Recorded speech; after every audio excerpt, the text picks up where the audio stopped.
పాకిస్తాన్ టెర్రరిస్ట్ని మన పోలీసులు Indian army అదుపులోకి తీసుకున్నా వాణ్ణి సైతం చట్టరీత్యా చర్యలు తీసుకుంటారు. కానీ ఇలా డైరెక్ట్గా ఎన్కౌంటర్ చేసినా కూడా తప్పే. ఎన్కౌంటర్ అంటే నిజంగా సెల్ఫ్ డిఫెన్స్లో భాగంగా చేశారేమో అనుకోవచ్చు, కానీ చంపి వీళ్ళే కాల్ చేసి కనీసం బూడిద కూడా లేకుండా చేయడం అని అంటే ఇది ఏ చట్టంలో రాసింది, ఏ రాజ్యాంగంలో రాసింది? రాజ్యాంగాన్ని అమలు చేయమంటాను అని చెప్పేటువంటి ఆ స్థానంలో ఉన్నటువంటి వ్యక్తులు మరి క్రిమినలే కావచ్చు, కానీ 14 ఏళ్ళ అమ్మాయిని ఆ రోజు అంతలా ఇబ్బంది పెట్టుంటే ఆ రోజు తీసుకెళ్లి చట్టరీత్యా చర్యలు తీసుకొని ఉరిశిక్ష వేయండి, తప్పేం కాదు. చట్టరీత్యా చర్యలు తీసుకోవడం ఏ మాత్రం కూడా తప్పు కాదు. ఆ 14 ఏళ్ళ ఆడబిడ్డపై తప్పుగా చేసినటువంటి ఈ సాయి కృష్ణ ఈ నిందితుడిని ఉరిదీయండి చట్టరీత్యా, తప్పేమీ కాదు. కానీ ఈ విషయంలో వైసీపీ పోరాటాన్ని మీరు తప్పుపట్టవచ్చు ప్రతిపక్షంగా, వాళ్ళు ఏదైనా తప్పు చేస్తారా లేకపోతే ఇంకేదైనా ఉంటే, కానీ పోలీసులను వెనకేసుకొస్తున్నట్టుగా ఉంది. పోలీసుల యొక్క అది ఎవరు నాగరాజు, సిఐ నాగరాజు యొక్క చర్యని వెనకేసుకొస్తున్నట్టుగా ఉంది. ఒకసారి పవన్ కళ్యాణ్ ఏం మాట్లాడారో చూద్దాం. సోషల్ డాక్టరింగ్ పర్స్పెక్టివ్లో చూస్తాను. వాళ్ళు ఏం చేస్తున్నారు, ప్రతిసారి తిట్టడం, కాపు నాయకులు చేత తిట్టేస్తారు. లింగంనేని రమేష్ గారికి ఇస్తే వాళ్ళే తిడతారు. లేదంటే ఒక కుర్రాడు 14 ఏళ్ళ ఆడబిడ్డని 3 రోజులు గదిలో బంధించి చాలా రకాలుగా హింసించి చెప్పుకోలేక బయటికి ఇవన్నీ వస్తే అలాంటి వాడు ఏమైపోయారో తెలియదని ఆ కోర్టు ఆ కేసు కోర్టులో జరుగుతుంది. అతనికి బత్తాసుగా వీళ్ళందరూ వెళ్తారు. తల్లి బాధ వేరే, తల్లి బాధ నేను అర్థం చేసుకోగలను. కానీ అతను చేసే వృత్తి క్రిమినల్, అతను ప్రొఫెషనల్ క్రిమినల్. అతను ఒక ప్రొఫెషనల్ క్రిమినల్లో ఎలా ఎన్నికేసి వస్తారు? ఏ బేసిస్లో ఎన్నికేసి వస్తారు? Just because he's your caste. మీ కులం అయితే సరిపోద్దా? అంటే చిన్నప్పుడు మనం వినేవాళ్ళం కదా, show me your friend, I tell you who you are అంటారు. అవునన్నా. అలాగే మీ నాయకుని చెప్పండి, అతనేంటో మీరేంటో నేను చెప్తాను. ఇప్పుడు చూడండి, సోకాల్ లీడర్స్ అందరూ ఎలాంటి వైపు మగ్గుతున్నారు వీళ్ళందరూ. ఏం మెసేజ్ ఇస్తున్నారు వీళ్ళందరూ? ఉదాహరణకి చాలా కులాలు ఉన్నాయి. ఉదాహరణకి ఫర్ ఎగ్జాంపుల్ కాపు కులాన్ని తీసుకున్నాం. ఈ మధ్య మనకి ఎక్కువ వినిపిస్తుంది కాబట్టి ఈ కాపులు ఎలా ప్రొజెక్ట్ చేస్తున్నారు? ప్రతిసారి ఈ 4-5 మంది ఫేస్లు కనిపిస్తాయి. వాళ్ళు బూతులు తిట్టారు, కాపులు బూతులు తిడతారు. ఈ కృష్ణ ఏదో పేరు ఉంది, వీళ్ళు criminal.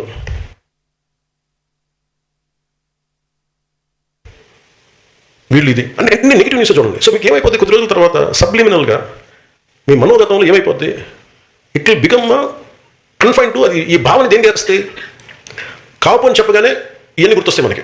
Wheel form our opinion, అది వీళ్ళ స్ట్రాటజీ. అంటే మీకు భావం ఏం చెప్తారు? ఇది ఒక్క కాపు కులానికి కదా, అందరికి చెప్తారు. అన్ని కులాలకి ఇదొక very clear cut political game ఇది. నేను దాన్ని బ్రేక్ చేస్తాను కాబట్టే నా మీద ఇంత కోపం అందరికీ. కొంతమంది ప్రాంతీయతలు పట్టుకొచ్చి రాష్ట్రాలు విడిపోయిన ఇంకా మీరు తిడతా ఉంటే ఇది దేశంలో అంతర్భాగం అని చెప్పినందుకు నన్ను తిడుతున్నారు. అది నేను ఎప్పుడు తెలంగాణను వ్యతిరేకించాను అంటే నేను ప్రతి ఒక్కరు డిఎన్ఏని బయటికి చెప్తా. అందుకని కోపం అందరికీ నా మీద. నాకు అర్థం అవుతూ ఉంటుంది. అంటే ఏ సామాజిక వర్గం అయినా నాయకత్వం వహించాలంటే మిగతా అన్ని సామాజిక వర్గాల విశ్వాసాన్ని పొందాల్సిందే, వేరే దారి లేదు దీనికి.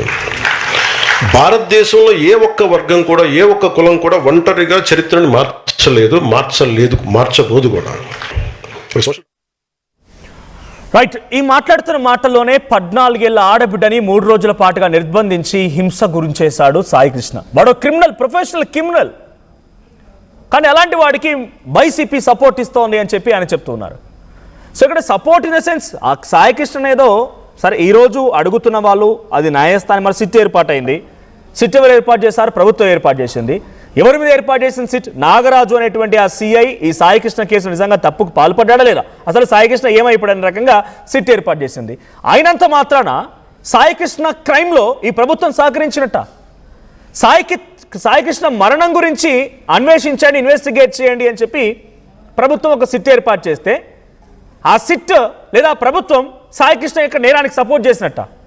ఇక్కడ పార్టీల పరంగా పక్కన పెడితే సాయి కృష్ణ ఎంతటి నేరస్తుడైనా, ఎంతటి క్రిమినల్ అయినా, ఎంతటి ప్రొఫెషనల్ క్రిమినల్ అయినా పవన్ కళ్యాణ్ చెప్తున్నట్టుగా he should be punished according to the constitution, according to the acts.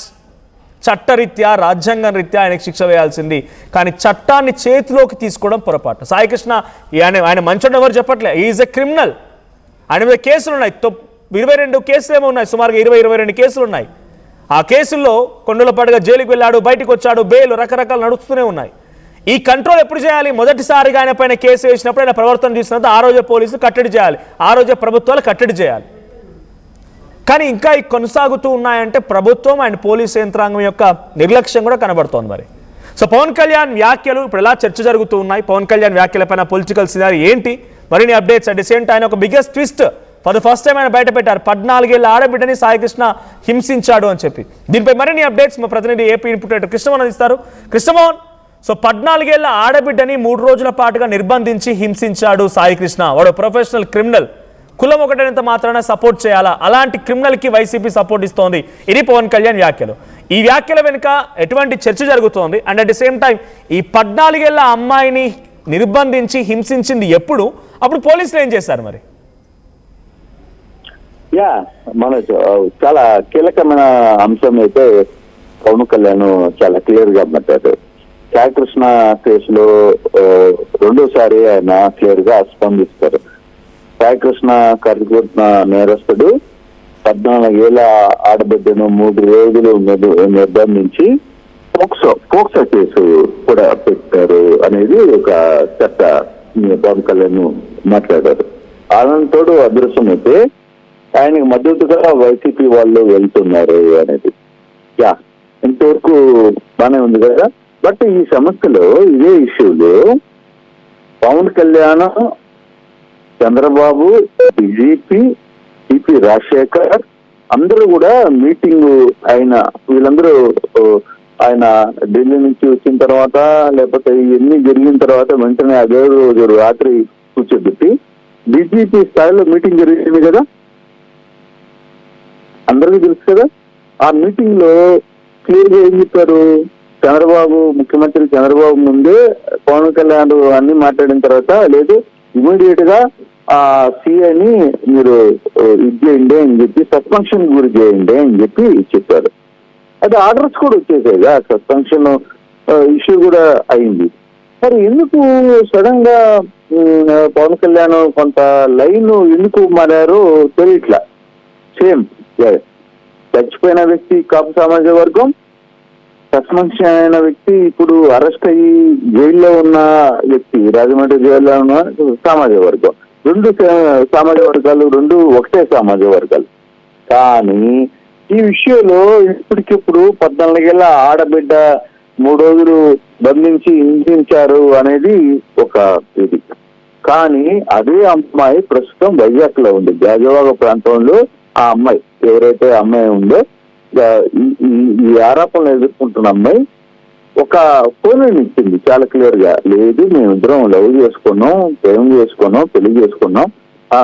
పెళ్లి కాదు సారీ, మా ఇద్దరి మధ్య ఒక లవ్ ట్రాక్ జరిగింది. మా ఫాదర్ కూడా ఆరోగ్యం బాగా చనిపోయాడని చెప్తే సాయికృష్ణ వల్ల కాదు, లేకపోతే ఇంకో ఇష్యూ కాదు, ఆ రోజు జరిగిన ఇష్యూని మొత్తాన్ని కూడా మేము చాలా క్లియర్ గా చెప్పాం. ఆ అమ్మాయి చాలా క్లియర్ గా ఓపెన్ అయింది. అయితే ఎక్కడో కొంత ఇదే విషయాన్ని పేరెంట్స్ కూడా మాట్లాడారు. ఎవరితో? మేనమామ నవరంగితో కూడా ఆర్టీవీకి ఒక ఎక్స్క్లూజివ్ ఇంటర్వ్యూ ఇచ్చాడు. ఆయన ఏం చెప్పాడంటే, నవరంగు ఆర్టీవీ ప్రజెంట్ ఒక అఫీషియల్ బయట ఏం చెప్పాడంటే, పవన్ కళ్యాణ్కి కొంత సమాచారం లేదు, రాంగ్ సమాచారం ఉంది అనే విషయాన్ని కూడా ఆయన మాట్లాడారు. అంటే ఎందుకో పవన్ కళ్యాణ్ ఎక్కడో కొంత పైన లేదు అతనుకున్న సమాచారాన్ని తీసుకుని మాట్లాడుతున్నారు చెప్తే గ్రౌండ్ లో ఏం జరిగిందో అనే అంశాన్ని ఆయన తీసుకోలేకపోతున్నారు అనేది ఒక చర్చ అయితే జరుగుతుంది. కానీ ఇప్పుడు పవన్ కళ్యాణ్ అంటే సాయికృష్ణ ఫ్యామిలీ కూడా చెప్తుంది, సార్ పవన్ కళ్యాణ్కి పూర్తిగా సమాచారం లేదు, పవన్ కళ్యాణ్ గారికి అసలు ఏం జరిగిందో అనే సమాచారం లేదు అనేది ఒకటి. రెండవది, ఆ అమ్మాయి ఏదైతే ఇప్పుడు ఆరోపణలు 14 ఏళ్ల ఆడబిడ్డని నిర్బంధించి 3 రోజుల పాటు నిర్బంధించి అనే సమాచారం మీద కూడా ఆ అమ్మాయి కూడా అఫీషియల్ ఒక దీంట్లో మాట్లాడిన పరిస్థితి ఉంది. ఈ 2 వర్కౌట్ కావట్లేదు. కానీ పవన్ కళ్యాణ్ ఎందుకు ఒక లైన్ లోనే పార్ట్ తీసుకుంటున్నారు? ఎందుకంటే ఆ సిఐని కాపాడే ప్రయత్నం చేస్తున్నాడా అనే, అంటే ఇద్దరు సేమ్ సమాజ వర్గమే. కానీ అక్కడెక్కడో కొంత టాక్ అయితే జరుగుతుంది మనకు. కాకపోతే అన్ని విషయాలు బయటకు వస్తున్నాయి. అంటే చచ్చిపోయిన కుటుంబీకులు క్లియర్ గా ఒక మాట మాట్లాడుతున్నారు. లేదు, ఈ విషయంలో పవన్ కళ్యాణ్ గారికి కొంత రాంగ్ ఇన్ఫర్మేషన్ ఉంది అనేది వాళ్ళకున్న సమాచారం.